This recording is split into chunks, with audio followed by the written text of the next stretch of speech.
अस्सलाम वालेकुम अज़ीज़ान मन, मैं तैयब एजाज हूँ। CDA सेक्टर I-15-4 का आसान रास्ता मैं आपको थ्योरेटिकली समझा रहा हूँ। थ्योरेटिकली समझ जाएं आप, पहले आपको समझना ज़्यादा आसान होगा। CDA सेक्टर I-15-4 इस वक्त I-15 में सबसे महंगा सेक्टर है। I-14 के बिल्कुल करीब इसका जो है कनेक्शन है, बहुत करीब है। रास्ता आसान है। गोला मोड़ से जैसे आप लेफ़्ट करते हैं, आप CDA सेक्टर I-14-3 एंटर करते हैं।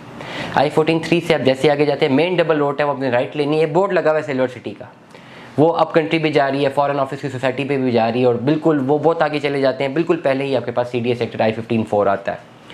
I-14-1 के अगर ओवरऑल देखा जाए एडजेसेंट या पैरेलल है या करीब तरीन है, तो कहना बहुत ईजी होगा, आसान होगा समझाने के लिए। अब I-15-4 पोजेशनेबल है। I-15-4 में कुछ हाइटेड प्लॉट्स हैं जो कि बिल्कुल सॉलिड हैं, वो बहुत महंगे हैं। कुछ प्लॉट्स हैं जिनमें डिप्रेशन ज़्यादा है, कुछ ऐसे प्लॉट्स हैं जिनमें डिप्रेशन नॉर्मल है, वो डिप्रेशन नहीं कहा जाता। डिप्रेशन का मतलब ये होता है कि ऐसे प्लॉट्स जहाँ पे आपको जो है बेसमेंट मस्ट हो।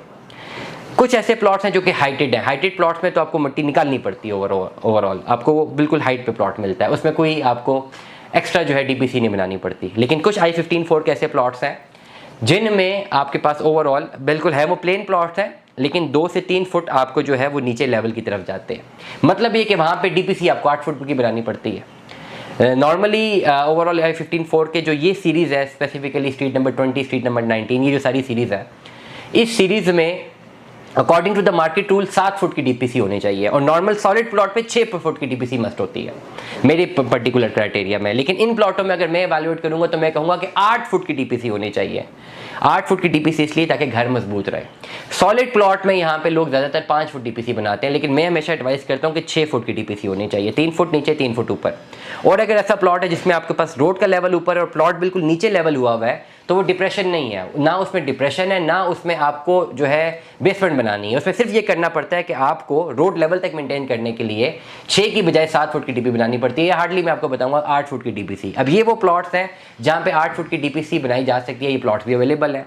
हाइटेड प्लॉट्स चाहिए जिनकी जो एक्चुअल जो सड़क से ऊपर हाइट के ऊपर है, जो प्रॉपर पहाड़ कटा हुआ और हाइटेड सॉलिड प्लॉट्स आ रहे हैं, वो भी अवेलेबल है। उन प्लॉटों को लेवल करने के लिए जो मिट्टी होती है उसको हटाना पड़ता है। कुछ ऐसे प्लॉट्स हैं जहाँ पे फिलिंग करनी पड़ जाती है, लेकिन I-15-4 के जो स्ट्रीट नंबर 20 और 19 के प्लॉट्स हैं, वहाँ फिलिंग की जरूरत नहीं है, वहाँ पे आपको DPC मेंटेन करनी है। कुछ ऐसे प्लॉट्स होते हैं जहाँ पे आपको लाखों रुपए की मिट्टी जो है वो गिरानी पड़ती है। हर प्लॉट की मार्केट डायमेंशन डिफरेंट होती है। I-15-4 आपके पास बेस्ट चॉइस है प्लॉट्स हासिल करने के लिए, और I-15-4 महंगा तरीन जो है आपके पास सेक्टर है। I-15-4 कनेक्ट करता है CDA सेक्टर I-14 से, I-14-3 से, I-14-1 से। इसीलिए I-15-4 में मैं आपके साथ पास एक और प्लॉट लेकर आया हूँ। स्ट्रीट नंबर 6 का एक प्लॉट है। प्लॉट नंबर 72 से लेकर 75 तक का प्लॉट है। मैप पे आपके सामने शो हो रहा है। 30-60 का ये प्लॉट है। 30 फुट फ्रंट है, 60 फुट इसकी बैक है। डिमांड है 1,30,00,000 रुपया। मैं रिपीट करूंगा, CDA सेक्टर I-15-4 का प्लॉट है, स्ट्रीट नंबर 6 का प्लॉट है। प्लॉट नंबर जो है 72 से लेकर 75 तक का प्लॉट है। 30-60 का प्लॉट है, 30 foot front 60 foot back. Demand है 1,30,00,000 रुपया। अगर आप इस प्लॉट के मालिक बनना चाहते हैं, रब्ता कीजिए, इंशाल्लाह हम आपको बेहतर रहनुमाई फराहम